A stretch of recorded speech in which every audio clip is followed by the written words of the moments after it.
Hello my dear friends, myself Nandini study point में आप सभी का स्वागत है। IUI क्या होता है इन डिटेल से समझेंगे। कितने टाइप के होते हैं, किन में किया जाता है IUI और इसका पर्पस क्या होता है, सारी चीज़ें आज हम इस वीडियो में जानने वाले हैं। उसके पहले मैं थोड़ी सी समरी बता देती हूँ कि IUI क्या होता है। दरअसल ये जो एक प्रोसेस है ये फीमेल में प्रोसीजर किया जाता है। नेचुरली बॉडी के अंदर फर्टिलाइजेशन होता है। मेल स्पर्म और फीमेल ओवम बॉडी के अंदर मिलते हैं, फर्टिलाइज होते हैं और वो एक जाइगोट का फॉर्मेशन करते हैं। पर ऐसा हर फीमेल में हो ऐसा पॉसिबल नहीं हो पाता है ड्यू टू सम रीज़न। कई बार क्या होता है फीमेल कैपेबल नहीं हो पाती है, कई बार मेल कैपेबल नहीं होता है। ऐसे में एक प्रोसीजर होता है जो कि है IVF, इन विट्रो फर्टिलाइजेशन, जिसमें कि एक तरीके से हम हिंदी में जानते हैं टेस्ट ट्यूब बेबी। जो प्रोसेस बॉडी के अंदर होता है, जो फर्टिलाइजेशन बॉडी के अंदर होता है जनरली, वो अंदर ना होकर के एक टेस्ट ट्यूब में कराया जाता है। उसे ही हम टेस्ट ट्यूब बेबी या IVF के नाम से जानते हैं। तो ऐसे ही कई बार क्या है कि फीमेल नॉर्मल होती है फर्टिलाइजेशन के लिए बट मेल कैपेबल नहीं हो पाता, जिसकी वजह से डॉक्टर IUI के लिए सजेस्ट करते हैं। IUI का फुल फॉर्म होता है इंट्रायूटेराइन इंसेमिनेशन। इंट्रायूटेराइन इंसेमिनेशन, जैसे कि इंट्रा मतलब अंदर की बात हो रही है, इंटीरियर बात हो रही है। यूटेराइन का मतलब यूट्रस में, इंसेमिनेशन मतलब इंसर्ट किया जा रहा है। तो यूट्रस में डायरेक्टली स्पर्म को इंजेक्ट करना या इंसर्ट करना कहलाता है IUI, यानी कि इंट्रा यूटेराइन इंसेमिनेशन। ठीक है, आप लोगों ने ऐसे एनिमल्स में भी सुना होगा इंसेमिनेशन कराया जाता है। अच्छी नस्ल के लिए इंसेमिनेशन किया जाता है। जिस भी मेल एनिमल का नस्ल चाहिए होता है, उनकी प्रजाति चाहिए होती है, तो उसी तरीके से फीमेल एनिमल जो होती है उनमें इंसेमिनेशन कर दिया जाता है। चाहे वो फीमेल हॉर्स हो या फीमेल डॉग हो या फीमेल कैट हो, इसी तरीके से इंसेमिनेशन वर्ड जो है वो फीमेल में यूज़ किया गया है, इंट्रायूटेराइन इंसेमिनेशन। अब हम समझते हैं कि ये जो इंट्रायूटेराइन इंसेमिनेशन है ये भी 2 टाइप का होता है, जो कि मैंने लिखा है IUI में भी आइदर AIH और AID। AIH का मतलब होता है आर्टिफिशियल इंसेमिनेशन हस्बैंड, मतलब कि इसमें जो स्पर्म फीमेल के यूट्रस में इंसर्ट किया जा रहा है वो हस्बैंड का भी हो सकता है, तो उसे हम बोलते हैं AIH। ठीक है, या फिर जो स्पर्म फीमेल के यूट्रस में इंजेक्ट किया जा रहा है या इंसर्ट किया जा रहा है वो AID यानी कि आर्टिफिशियल इंसेमिनेशन डोनर का भी हो सकता है। ठीक है, ये 2 टाइप के होते हैं, AIH और AID, artificial insemination husband and artificial insemination donor. But husband semen is commonly use, पर इसमें जो ज़्यादातर यूज़ होने वाला है वो होता है हस्बैंड सीमेन ही। ठीक है, और किस रीज़न से हस्बैंड का सीमेन यूज़ नहीं करते हैं डॉक्टर, या नहीं करना पड़ता है, उसका क्या रीज़न है मैं ये भी बताऊँगी।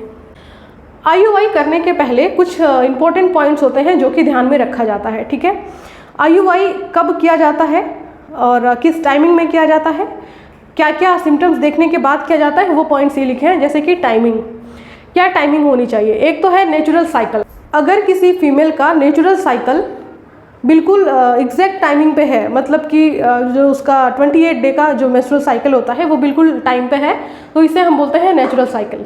तो उसका नेचुरल साइकिल होना चाहिए। ठीक है, एंड सेकेंड होता है सर्वाइकल म्यूकस स्टडी, मतलब कि जब फीमेल अपने 14th डेज पे आती है, इट मीन्स कि अपने ओव्यूलेटरी स्टेज में आती है, ओव्यूलेशन वाले टाइम पे आती है, तो सर्वाइकल म्यूकस स्टडी की जाती है। ठीक है, वो म्यूकस का स्टडी होता है एक तरीके से, जो ये बताता है कि कब ओव्यूलेशन हो रहा है। ठीक है, उसे हम बोलते हैं cervical mucus study. And next है BBT चार्ट, यानी कि basal body temperature. Basal body temperature भी जांच की जाती है ओव्यूलेशन के लिए। एंड होता है यूरिन LH सर्ज, जब यूरिन के अंदर LH हार्मोन यानी कि ल्यूटिनाइजिंग हार्मोन पीक लेवल पे होता है, ये इंडिकेट करता है क्या, ओव्यूलेशन के लिए।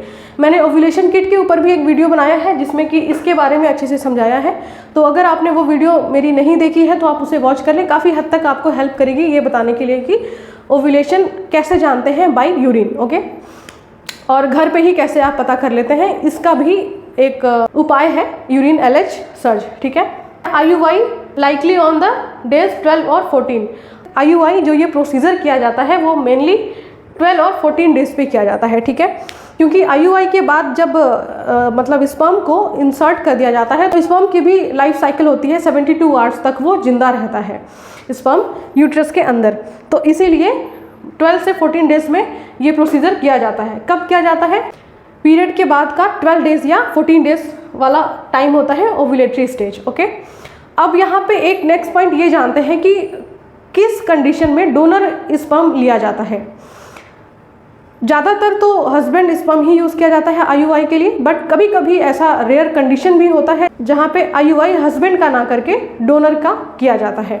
उसके क्या क्या पॉइंट्स होते हैं, जैसे कि डोनर इंसेमिनेशन मैंने लिखा है एजियोस्पर्मिया। एजियोस्पर्मिया का मतलब होता है कि सीमेन में स्पर्म एब्सेंट होना, ठीक है।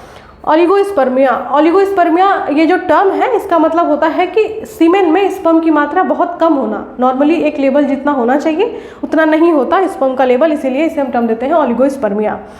एंड वही थर्ड है वेसेक्टमी और फेल्ड रिवर्सल। वेसेक्टमी और फेल्ड रिवर्सल का मतलब होता है कि किसी भी लेडीज़ का कोई ऐसा मेल पार्टनर जो कि पहले उसको फैमिली प्लानिंग नहीं करना था, तो उसने परमानेंट, उसे हम हिंदी में कहते हैं कि नसबंदी, तो मेल ने नसबंदी करा ली, बट बाद में ऐसा लगा कि उसे फैमिली प्लानिंग करनी चाहिए, बच्चे की ज़रूरत है, तो वो रिवर्सल मतलब कि वापस से वैसेक्टमी को रिवर्स करा रहा हो, तो वो चीज़ फेल हो गया हो।